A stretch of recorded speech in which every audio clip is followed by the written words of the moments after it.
Assalamualaikum. Assalamualaikum warahmatullahi wabarakatuh. Bismillahirrahmanirrahim. Alhamdulillahirabbil alamin. Wa bihi nasta'in ala umuri dunya waddin. Wa ala alihi wa sahbihi ajmain. Subhanaka la ilma lana illa ma 'allamtana innaka antal alimul hakim. Qala rabbi shrah li sadri wa yassir li amri wahlul 'uqdatam min lisani yafqahu qawli wala haula wala quwata illa billahil azim. Assalamualaikum tuan imam, ahli-ahli tuan kuasa masjid, tuan-tuan, puan-puan hadirin dan hadirat rahmati Allah sekalian. Alhamdulillah, syukur Allah SWT pada malam ni saya bersama lagi dalam kuliah maghrib.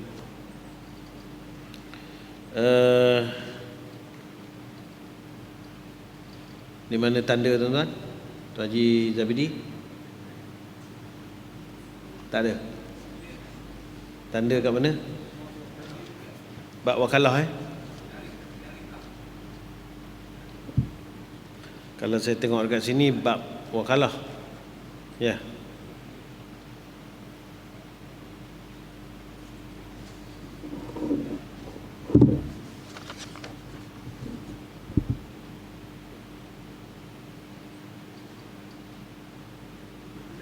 Ya. 29. Syarikat. Syarikat dah habis dah. Masuk bab wakalah Okey, kita masuk bab wakalah. Syarikat dah habis dah. Seringkasnya syarikat ni ditak dalam ditulis dalam kitab ni ada 4 jenis. Syarikat abdan, kongsi-kongsi khoja, syarikat mufawadah, kongsi khoja dan kongsi duit, syarikat wujuh.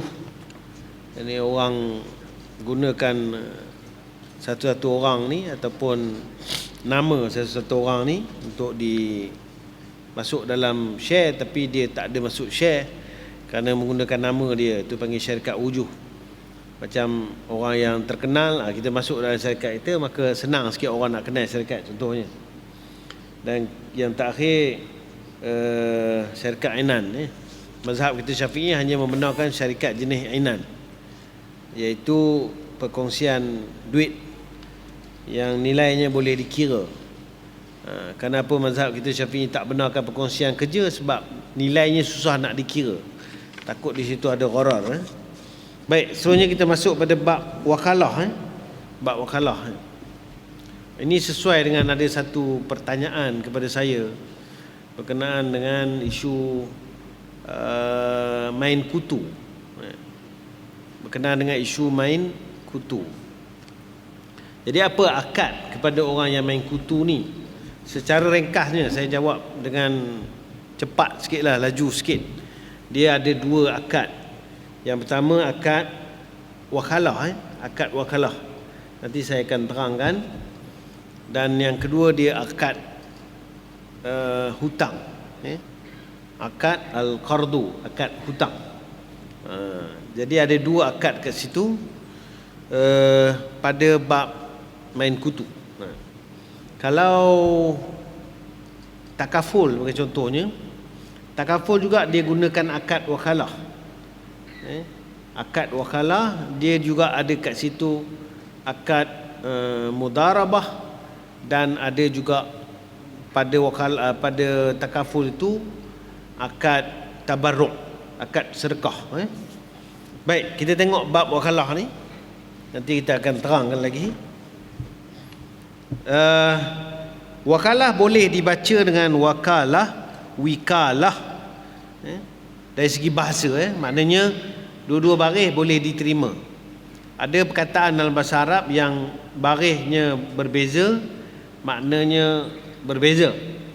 Tapi ada yang boleh dibaca dengan 2 wajah, ada yang boleh dibaca dengan 3 wajah. Sebagai contohnya, kalau mungkin bab ke depan kot, bab ju'alah boleh juga dibaca dengan bab, boleh juga dibaca dengan ji'alah. Sebagai contohnya. Jadi wikalah maknanya sama, iaitu perwakilan.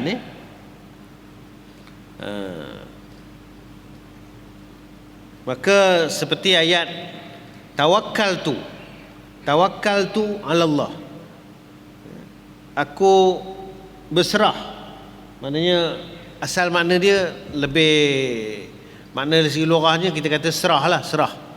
Wakalah ni wakil ataupun serah, wakil kat orang atau serah kat orang. Makna pada syarak iaitu seorang menyerahkan pekerjaan yang dia boleh kerjakan dengan sendiri, perkara yang menerima ganti kepada orang lain supaya mengerjakannya dalam masa hidupnya. Tapi definisi ni saya rasa ada sedikit kena betulkan, sebab kadang-kadang wakalah ni dia wakilkan pekerjaan yang dia tak mampu nak buat, tapi dia ada hak nak buat. Sebagai contohnya, kita lantik peguam syar'i atau peguam-peguam yang di mahkamah sivil. Lantik peguam ni, dia ada salah satu daripada perkara yang mahkamah nak tengok adalah wakalah. Kita mesti mewakilkan kepada dia. Kenapa kita wakilkan peguam ni di mahkamah? Sebab kita tak pandai nak bercakap berkenaan dengan hal undang-undang. Dari segi prosedurnya, undang-undangnya, kan? Dari segi sectionnya, kita tak pandai. Lawyer dia belajar bidang itu, maka kita mewakilkan dia menjadi juru cakap kita. Menjadi juru cakap kita di mahkamah. Bahkan mahkamah sangat galakkan kita melantik peguam sebenarnya untuk melancarkan perbicaraan. Kalau kita tak ada peguam, memang dia jadi susah. Tengok-tengok udah ini tak cukup, itu tak cukup. Kenapa tak bawa? Oh, minta maaf ya Arif, saya tak tahu. Sekarang dah ini pula terlupa. Susah. Sebab itu mahkamah, kalau mahkamah sivil, sebahagian kes memang dia akan arahkan untuk lantik peguam. Dan kerajaan ada sediakan biro bantuan guaman bagi orang yang tak mampu. Biro bantuan guaman ni boleh membantu untuk menjadi wakil, menjadi peguam kepada pihak untuk tujuan untuk tujuan memudahkan atau memberi keadilan. Itu tujuan matlamat asal kepada peguam ni. Jadi peguam ni kerja dia apa? Sebagai wakil kita. Tapi oleh kerana kepandaian dia, makin pandai dia, biasanya makin tinggi lecahnya, makin hebat dia menjadi wakil kita, makin tinggilah kena bayar. Sebab memang ada peranan. Peguam punya hujah memang ada peranan. Kebijakan dia, kepandaian dia memang ada peranan untuk kes kita. Tapi dia adalah etika dalam Islam, dia ada etika. Dia tidak seperti yang bukan Islam, kita tak tahulah. Tapi dalam Islam dia ada etika. Etikanya kalau peguam tu tahu orang ini memang bersalah, dia tak boleh bela untuk menangkan, jadi tak bersalah. Wala takun lil khainina khusuma. Jangan kamu jadi pembela kepada orang yang khianat. Tapi kalau kita tak tahu, kita samar-samar, itu tak apa. Ataupun kita bela orang yang mengaku bersalah tadi untuk mohon supaya supaya dendanya dikurangkan. Kita memproses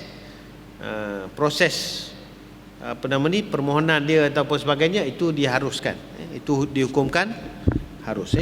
Baik. Jadi bila disebut perkara yang menerima ganti, tidaklah termasuk sembahyang dan puasa. Jadi sembahyang puasa kita tak boleh wakalah, tak boleh wakil pada orang lain. Hari ni rasa macam aduh tak larat lah, aku wakilkan mereka lah sembahyang, aku bayar RM10. Contohnya ini tak dibenarkan syarak lah, kerana mewakilkan solat atau mewakilkan puasa ya. Tapi dalam urusan haji boleh wakil. Ada perkara-perkara yang kita boleh wakilkan. Contohnya melontar. Bagi orang yang tak mampu nak pergi melontar, dia boleh wakilkan kepada orang lain untuk melontar. Ini contoh lah. Jadi tapi biasanya wakil ni dia ambil bayaran lah, upah. Ya tak? Memanglah nak pergi melontar bukan dekat tuan-tuan. Bukan dekat. Cuma kalau dia pergi melontar untuk diri dia dan kemudian dia melontar orang tu, jadi dia bolehlah ringan sikit. Sebab apa? Sebab dari segi pendapat-pendapat dalam mazhab, kita dibenarkan melontar untuk satu orang, kemudian selesailah melontar untuk diri kita, kemudian patah balik melontar pula untuk orang lain. Bukan patah balik sampai sana, tak, patah balik dekat bahagian sebelum jamrah ula tu kan. Baik. Orang yang menyerah disebut muwakil, orang yang menerima serahan disebut wakil. Wakil ni dah jadi bahasa Melayu dah pun. Wakil ya. Saya wakil kepada sekian-sekian. Manakala perbuatan tersebut disebut wakalah. Ini kita sebut wakalah ni. Kalau tuan-tuan biasa urusan nikah, memang ada juga perkataan wakalah digunakan ya. Bagi wali yang tak mampu nak nikahkan anak dia sendiri, sama ada dia gagap ke, dia tak mampu ke, dia takut ke, dia gemuruh ke, biasanya saya wakil kat ustaz lah, saya wakil kat Tok Naib lah. Biasanya orang panggil Tok Naib. Sekarang ni jawatan dia dah ubah, namanya penolong pendaftar. Penolong pendaftar nikah, cerai dan rujuk. Tapi orang duk biasa cara perkataan lama orang panggil Tok Naib juga kan? Kerana istilah ni dah lama orang pakai, panggil Naib Qadi ya.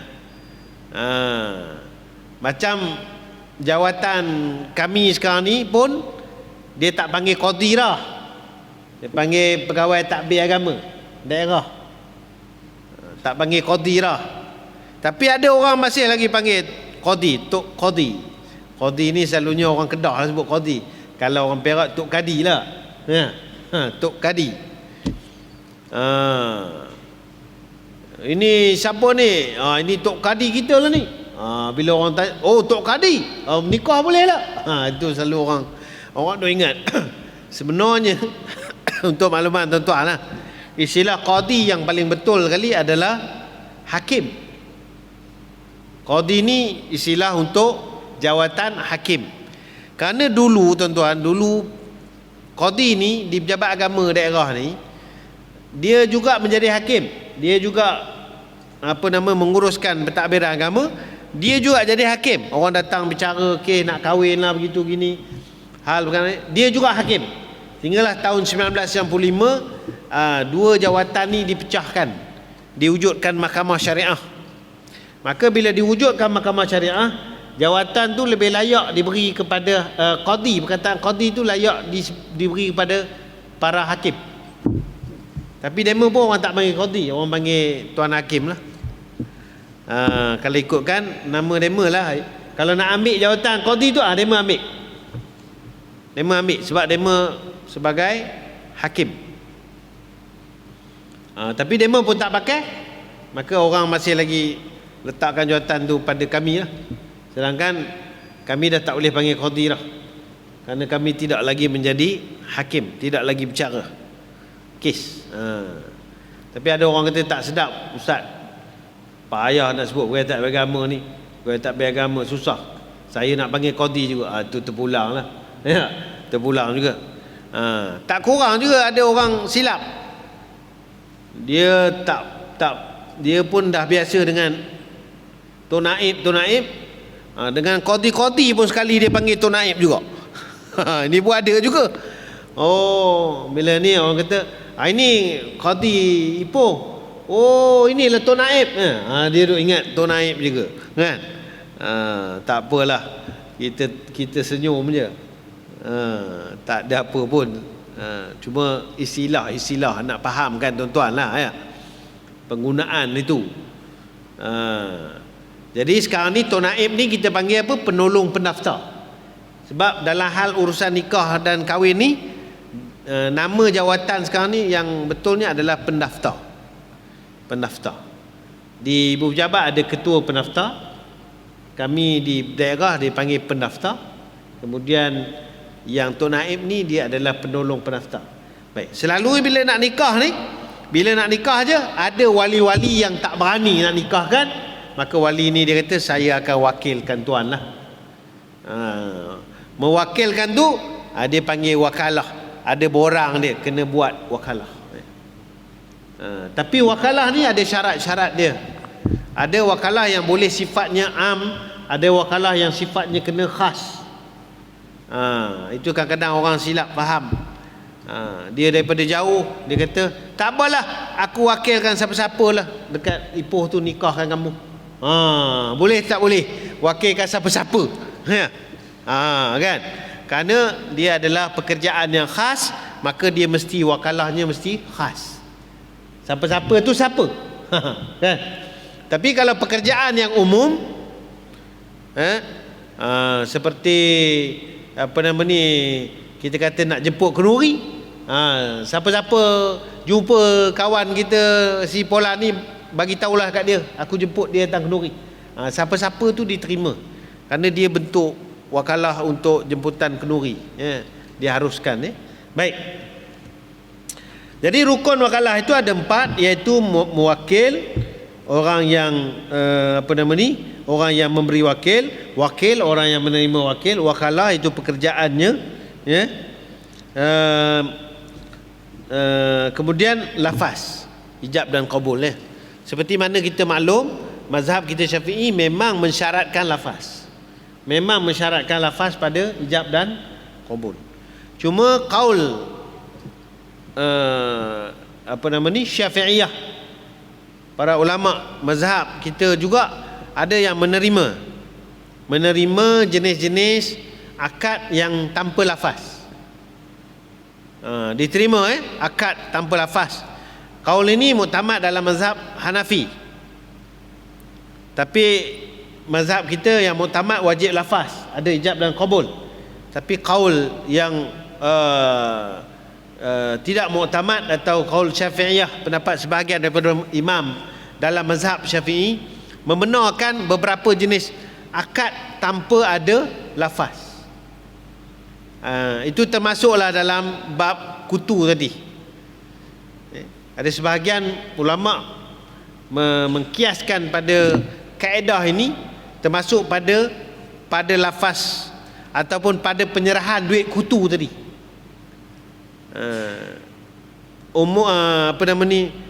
Lafaz yang sepatutnya ada, akad dia adalah akad wakalah.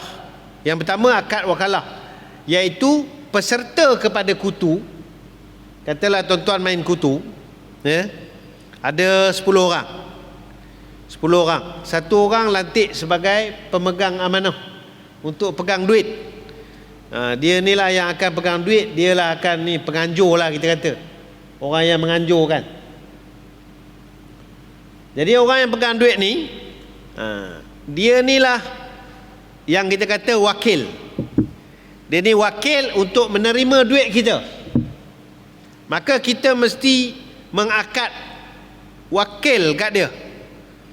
Akad wakalah, maknanya duit yang kita bagi dekat dia tu, dia adalah wakil untuk menerima duit tersebut. Sebab duit tu bukan kita bagi kat dia, kita bukan bayar apa-apa kat dia, tak ada. Kita hanya bagi dia untuk menjadi pemegang amanah pada duit kita. Pemegang amanah untuk apa? Untuk nanti dia serahkan duit tu kepada orang yang pertama dapat. Dan orang pertama yang dapat tadi, bila dia ambil duit ni, dia kena akad hutang. Dia kena akad hutang. Sebab duit 9 orang lagi tadi, melainkan duit dia lah 100, kan? Katalah 100. So 9 orang campur dia 100, 1000 lah.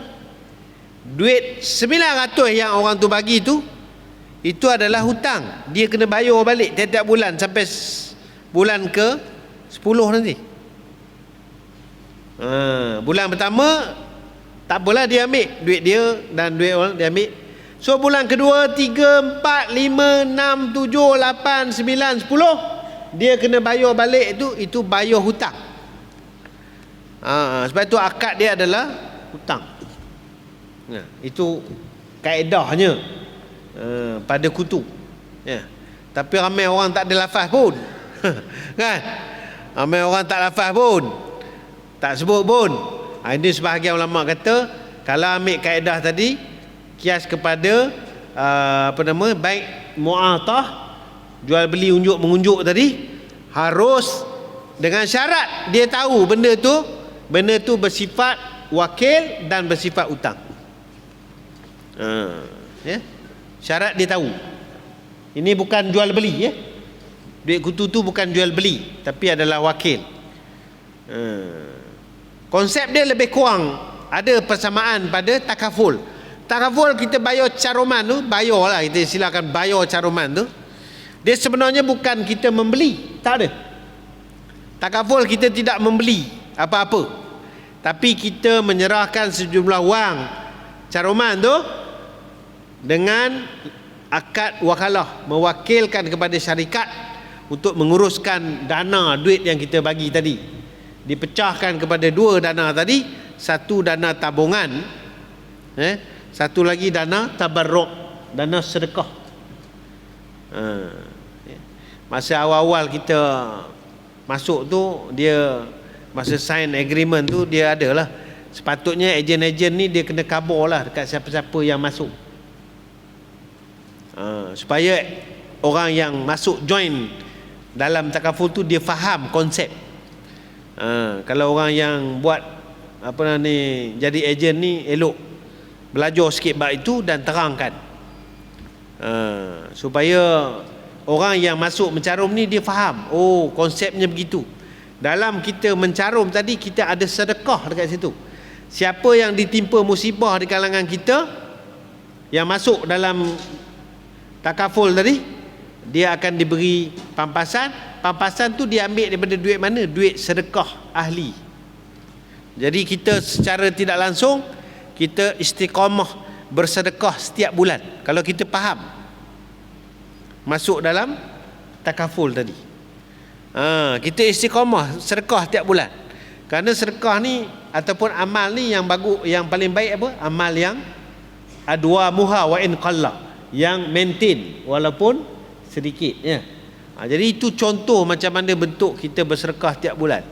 Walaupun ialah kita masuk takaful ni dengan kita punya harapan kita sebagai pengurus risiko, sebagai mengurus risiko diri kita, mengurangkan risiko, itu dia punya kefahaman dia. Itu pun kena diberi faham betul-betul juga. Takaful bukan tempat yang paling baik untuk melabur, tapi dia ada keuntungan jika dilabur dan mendapat keuntungan. Tapi paling utama pada takaful ni sebenarnya adalah mengurus risiko, risk management. Macam kita beli apa-apa perlindungan lah, kita kata bukan belilah, saya sebut istilah beli segi syaraknya tak betul lah. Macam kita join apa-apa perlindungan takaful, kan? Berlaku sesuatu musibah, maka kita ada perlindungan untuk cover musibah kita tu. Itu dia panggil risk management. Contohnya kemalangan kereta, jadi kita tak payah keluar duit sendiri nak kena repair kereta kita tu. Insurans ataupun takaful akan bayar. Itu kata mengurus risiko. Nantilah kemudian kita cerita bab takaful ni, dia bagus. Bahkan jika kita faham sebenarnya, jika kita ada duit bulanan, memang saya sangat menyarankan untuk kita mengambil mana-mana atau join mana-mana takaful untuk mengurus risiko sebenarnya. Mengurus risiko diri kita. Ada orang ada ambil medical card supaya mengurus risiko dia untuk jika berlaku apa-apa musibah bentuk sakit, maka dia ada tempat yang dia boleh pergi yang maksudnya untuk apa nama ni, untuk orang kata mendapat rawatan. Sebab itu semua jenis risiko. Baik, balik kepada cerita kita tadi. Jadi wakil ni sebenarnya dalam kehidupan kita memang banyak kita gunakan. Kita mewakilkan orang untuk apa? Untuk apa, bayar bil. Itu wakil tu. Wakilkan, macam tadi saya kata tadi, wakilkan orang untuk menikahkan anak. Bahkan sebenarnya orang yang menerima nikah pun boleh wakil. Orang yang terima nikah, pengantin lelaki, boleh mewakilkan kepada orang lain untuk menerima nikah bagi pihak dia. Boleh, kalau dia tak dapat datang. Tapi benda ni saya tengok sepanjang saya jadi pendaftar ni ada sekali berlaku. Itu pun musim Covid ni. Sebab pengantin lelaki tak boleh datang. Pengantin lelaki tak boleh datang, maka dia wakilkan kepada ayah dia untuk terima nikah. Ayah dia terima nikah bagi pihak dia. Ayah dia yang datang. Maka tapi yalah, dia ada lafaz dia lah, wakil. Nanti kita bincanglah syarat-syarat dia. Akhirnya ayah dia lah terima. Kalau ayah dia buat tergeliat, aku terima nikahnya. Kan? Kempunan anaknya. Jangan buat tergeliat lah.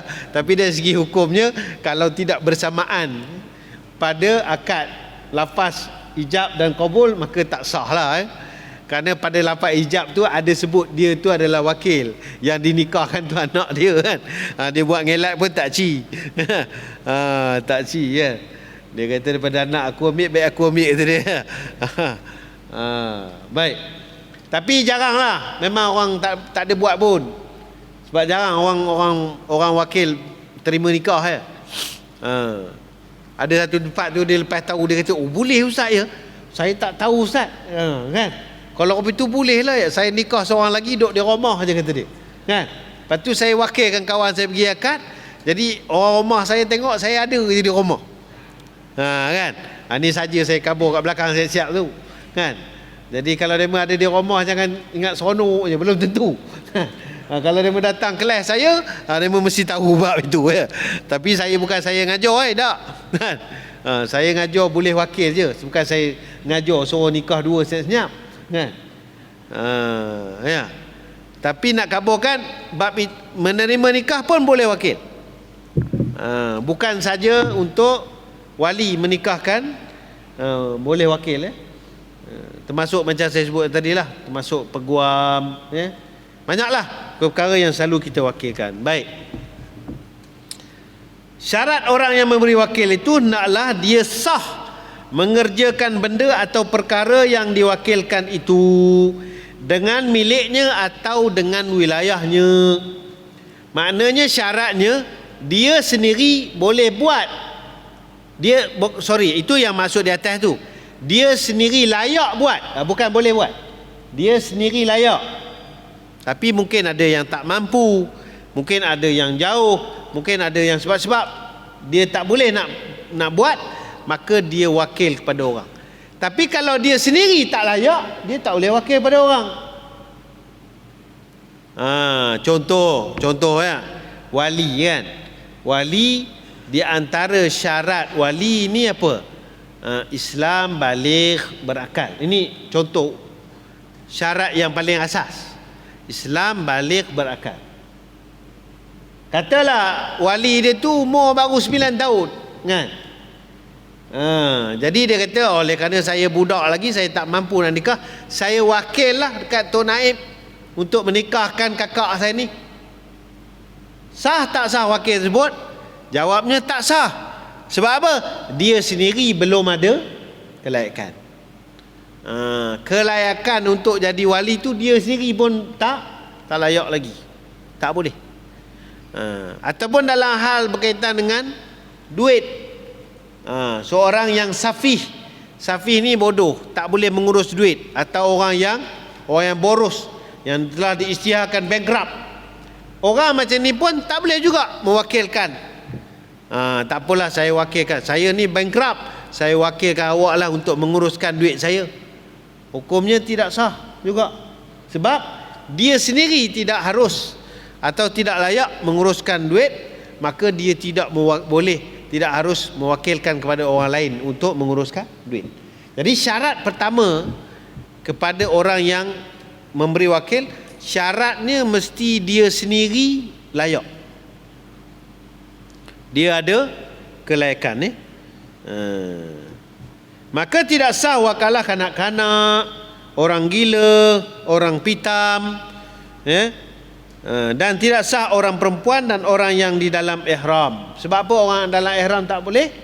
Sebab orang dalam ihram dia juga ada perkara-perkara yang dia dilarang, seperti menikah atau mewalikan nikah. Untuk berwakil pada orang lain menikahkan selama dalam ihram, kerana keduanya itu tidak sah mengerjakan akad nikah dengan sendiri. Baik, maknanya kalau dia sendiri tak boleh menikahkan kerana dia dalam ihram, dia wakilkan orang pun hukumnya juga tidak sah.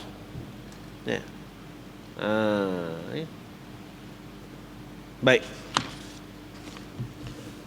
Tetapi orang perempuan jika memberi izin kepada walinya untuk menikah akan dia dengan menggunakan perkataan wakil, seperti katanya, saya wakilkan anda pada mengawinkan saya, nescaya sah kahwinnya, kerana pada hakikatnya itu bukanlah wakalah, malahan itu memberi izin.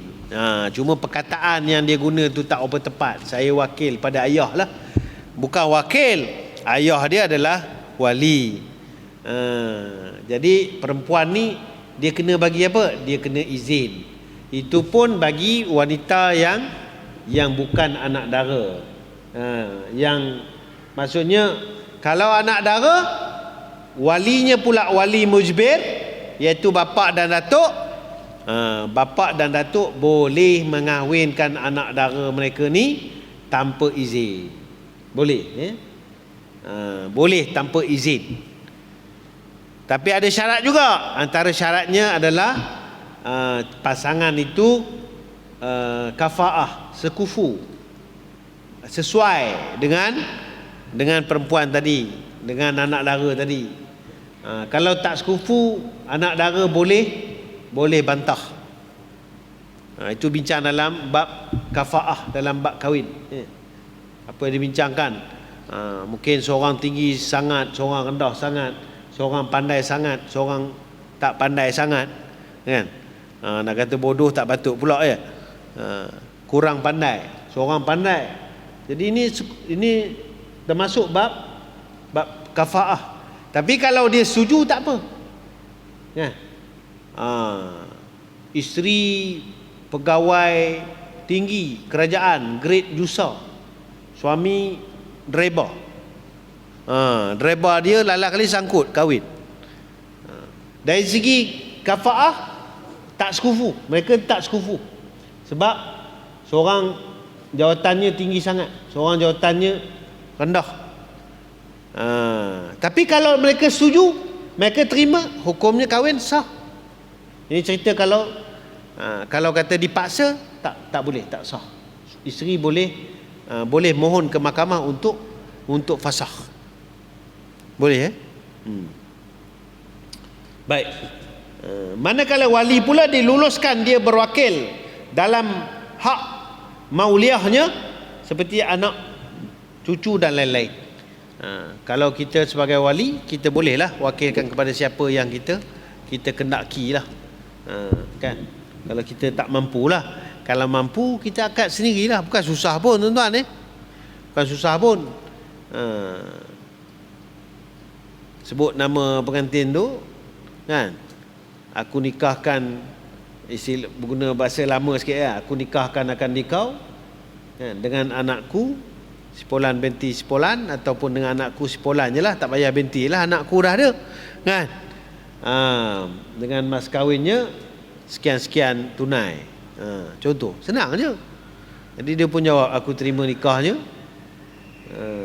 siapa, Sipolan binti Sipolan, dengan mas kahwin sekian-sekian. Ada orang kata, ustaz, ada saya tengok di tempat lain tak payah, ni pun tak sebut pun mas kahwin. Ya betul, mas kahwin tu tidaklah menjadi syarat sah. Dia disunatkan sebut saja. Tak sebut pun tak apa, saya terima nikahnya, dah boleh. Atau saya terima nikah Sipolan binti Sipolan, dah. Kalau susah sangat nak nyebut, kadang-kadang dia saja letak mas kahwin, so susah kan, RM615 suku. Penin mengantin jawab, ada pula suku. Alang-alang ambil 3 suku tu aja. Baik, adapun yang buta, orang buta dikecualikan daripada kaedah tersebut, maka sah ia berwakil pada jual beli sekalipun dia tidak sah mengerjakannya dengan sendiri kerana darurat. Ada pengecualian kat situ. Orang buta tidak sah berjual beli, hukum asal lah. Tapi ini pun ada perbahasan lah ya. Kalau kita tengok zaman sekarang pun, saya cenderung mengatakan orang buta yang boleh kenal, boleh tahu urusan jual beli, hukumnya harus. Sebab apa? Sebab pada duit tu dia boleh pegang, dia boleh tahu nilai berapa. Baru ni saya pergi ke Tepen tu, adalah kawan offer nak ngurut dengan orang buta. Kan, kebetulan kaki saya sakit sikit, saya kata boleh lah, okey kan, boleh. Lepas habis kita punya bengkel malam tu, dia datang, dia pun urut lah, orang muda buta. Tapi yang saya takjub bila saya bagi duit tu, dia pegang duit tu, dia tahu jumlah duit tu. Saya bagi duit 100 kan, dia pegang, dia tahu. Lepas tu dia pun ambil duit dia dalam ni tu, dia bagi balik baki berapa yang patutnya. Jadi dia tahu, maksudnya orang macam ni walaupun dia buta, tapi dia boleh berurusan jual beli kerana kemudahan-kemudahan yang ada. Jadi baguslah kan, kerana zaman yang berubah kan, hukum yang berubah, taghayyurul ahkam bi taghayyuril azminah wal amkinah. Berubah hukum kerana berubahnya zaman, berubahnya tempat, keadaan, kadang orang itu berubah Jadi keadaan tu dia boleh berurusan, dia boleh pegang tu, maka saya cenderung mengatakan hukum mereka juga harus untuk berjual beli. Kerana ada kesulitan kalau mereka tak boleh berurusan sendiri kan. Maknanya tiap kali nak berurusan nak kena ada orang wakil pula. Kena pula wakil itu kaki sarniap kan. Lagi nanya dia kan. Dia buta, orang tu dia pun tanya, berapa orang tu bayar? Orang tu bayar 30 je, padahal 50 kan. Dia pun tak tahu apa, orang ni je. Jadi bagus juga dia belajar, dia tahu, dia pegang, dia tahu.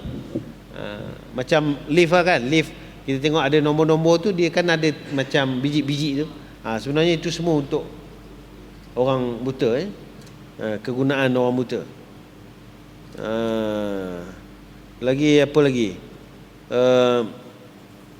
Braille lah, mereka menggunakan Quran Braille lah. Yang ini saya takjub. Macam mana mereka pegang Braille tu, mereka boleh baca Quran. Yalah, mereka diajar lah huruf tu kan, tapi bila mereka pegang tu, mereka boleh baca Quran. Subhanallah, hebat. Yang kita pelik lagi, yang celik tengok ayat tapi tak tahu baca, itu jam kan. Itu jam sikit lah. Itu makna malas lah, patut belajar lah tak. Orang buta yang tak boleh nampak pun dia pegang, dia boleh baca. Orang yang nampak tak boleh baca, di akhirat teruk menjawabmu kan. Tapi saya ada tengok satu kisah budak Mesir umur berapa, 10 tahun ke berapa. Dia banyak hafal Quran semua. Kemudian adalah orang temuduga dia. Itu terkesan betul lah bila orang tu tanya dia, kamu tak rasa ke kekurangan sebab kamu tak boleh main bola macam kawan orang muda semua. Dia kata tak apa, sekurang-kurangnya di akhirat nanti Allah Ta'ala tak tanya dia pasal mata dia. Maknanya semua dosa-dosa mata dia tak ada. Maknanya apa-apa isu berkenaan dengan mata dia tak kena tanya di akhirat. Allah, saya dengar-dengar tu subhanallah, budak lagi. Baru tersedar kita ni punya banyak. Allah Ta'ala akan tanya esok, mata kamu tu apa kamu guna? Kan? Tengok Hindustan ke? Kan? Tengok apa lagi? Berapa banyak tak? Allahu Akbar. Jadi beruntung mereka ya. Walaupun di dunia kita nampak mereka rugi, tapi di akhirat mereka beruntung ya. Baik.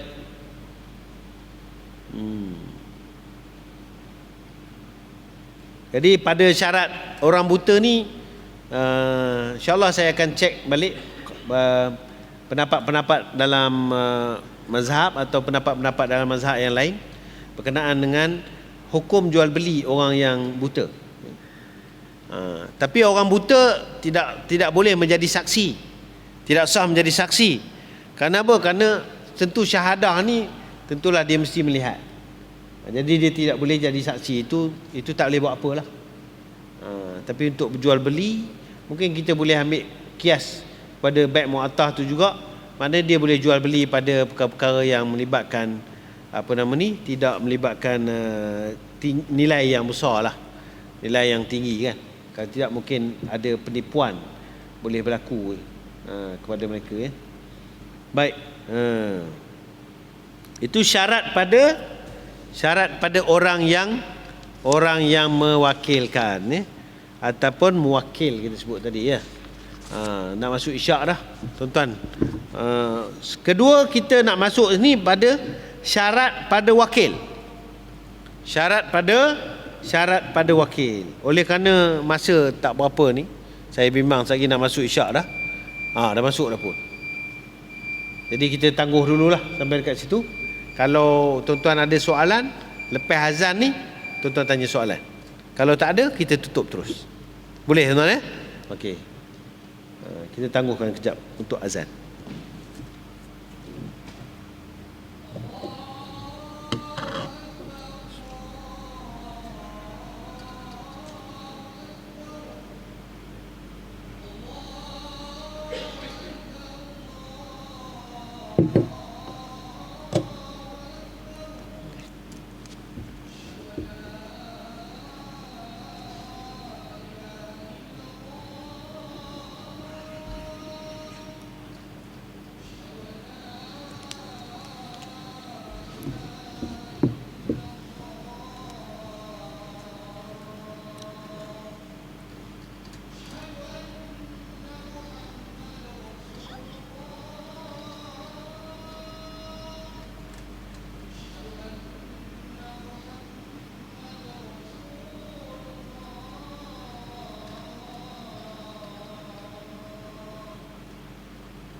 Ya, ada soalan tuan? Ya? Oh, kutu emas. Soalannya main kutu untuk beli emas ya. Okey, begini. Syarat pada jual beli emas ni kita kena ingat, emas adalah barang ribawi ya. Barang ribawi ni dia ada 3 syarat utama pada jual beli dia. Yang pertama hendaklah cash ya. Cash dan penyerahan pada satu masa. Maknanya duit pun dibayar, barang pun diserah. Itu dan sama timbangan jika berlaku pertukaran bentuk emas dengan emas. Tapi kalau pertukaran duit dengan emas, dua syarat tadi je lah, iaitu cash dan serah pada masa bayar. Jadi kalau kita main kutu, contohlah kita main kutu dengan jumlah RM1,000 tadi, bila dapat je RM1,000, kita pun bayar kepada penjual emas, dia pun bagi emas, maka hukumnya harus, tak ada masalah apa-apa. Yang tidak harus, kita ambil emas siap-siap. Kita ambil emas siap-siap, 10 orang masuk, 10 orang dapat emas siap-siap. Sekarang bulan ni orang ni bayar, bulan depan orang tu bayar, bulan ni orang tu bayar, bulan ni orang bayar. Itu tidak harus, kerana emas tidak harus belian bertangguh. Hukumnya tidak harus. Tidak harus ni maknanya tidak sah lah, tidak sah belian bertangguh. Tapi kalau dapat duit beli emas, dapat duit beli emas, hukumnya harus.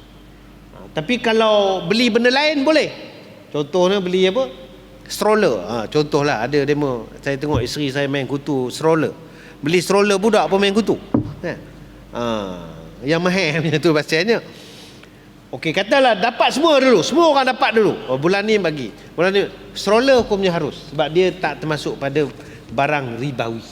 Dia boleh penyerahan boleh bertangguh, bayaran boleh bertangguh, barang bayar, barang penyerahan bertangguh pun istisna-nya, pengecualiannya hanya pada jenis baik salam, iaitu jual beli tempah sahaja. Ini nanti kemudian kita bincang lagi.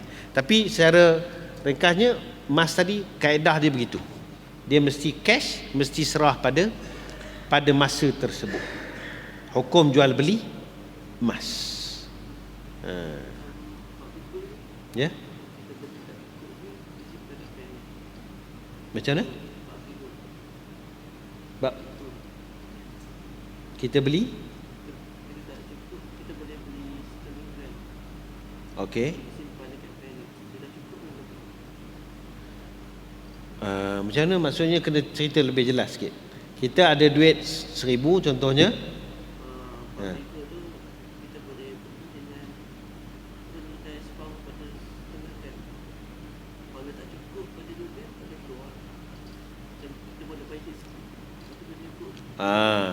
Kita bayar sikit-sikit. Kita bayar sikit-sikit tu, kalaulah nilai yang kita dapat tu pun sikit-sikit, tak ada masalah. Tapi kalau kita beli 10 gram contoh, kita beli sekarang 10 gram, tapi kita bayar sikit-sikit, itu hukumnya tidak harus. Tapi kalau kita bayar sikit, jadi yang kita punya tu sikit juga, sikit lagi, nilai kita pun naik sikit lagi, naik sikit, sampai habis bayar baru jadi hak kita, itu harus. Maksudnya kita beli, yang kita beli itu adalah pada jualan yang akhir itulah harga dia.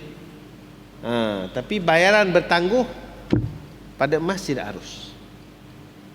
Kalau guna kad kredit yang Islamik lah contohnya, kita bayar siap-siap, itu dia bayar semua, kita hanya berhutang dengan bank, itu hukumnya harus. Macam saya pinjam dengan satu orang, bak pinjam duit 1,000, lepas tu saya beli emas, hukumnya harus. Yang tidak harusnya saya berhutang dengan token emas tu, kerana dia barang ribawi. Emas ni ada banyak isu, antaranya isu yang lalu orang tanya lagi pada apa? Trade-in tu, isu trade-in. Pendapat dalam mazhab tidak harus trade-in, kerana dia masalah pada syarat yang pertama tadi, sama timbangan, sama nilai. Bila kita trade-in, nilai yang kita trade-in tu lebih murah, lebih rendah. 1 gram, contohlah harga semasa 1 gram 250, tapi bila trade-in dia ambil 200 je. Emas dengan emas, nilai emas yang kita trade-in tu lebih murah, emas yang dijual lebih mahal. Emas dengan emas, bila nilai tak sama, hukumnya riba. Sebab itu kaedah yang menyelamatkan kita, kalau berlaku itu, jual dulu emas kita kat dia. Berapa nilai tu? Jual dulu. Berapa nilai? 5,000. Okey, dia bagi dulu duit 5,000 kat kita. Lepas tu yang kita beli tu berapa? 8,000. Tambah 3,000 lagi, bayar 8,000. Itu kaedah yang paling selamat lah. Ikut pendapat mazhab, oleh kerana emas adalah barang ribawi. Mungkin elok juga satu masa kita bincang khas tajuk berkenaan dengan bab emas ya. Wallahu alam. Ya. Tuan Ji.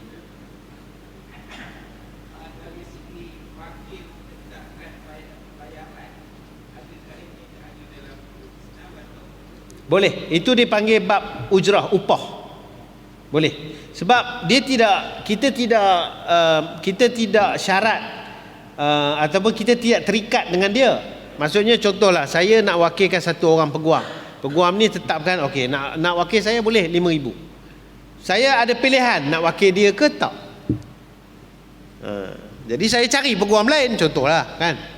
Ada peguam lain kata saya murah sikit, 3,500 boleh. Contoh, itu selagi mana bentuk tu bentuk yang kita ada pilihan, hukumnya harus. Itu dia wakil tu, upah tu, dia punya bayaran tu dia dalam bentuk akad upah. Akad upah, bayar perkhidmatan. Hukumnya harus. Cuma kalau dia menekan, dia menggunakan kesempatan, yang itu ada isu sikit dari segi bukan tidak haruslah, maksudnya dari segi keberkatan pada rezeki dia lah. Wallahu a'lam. Ya.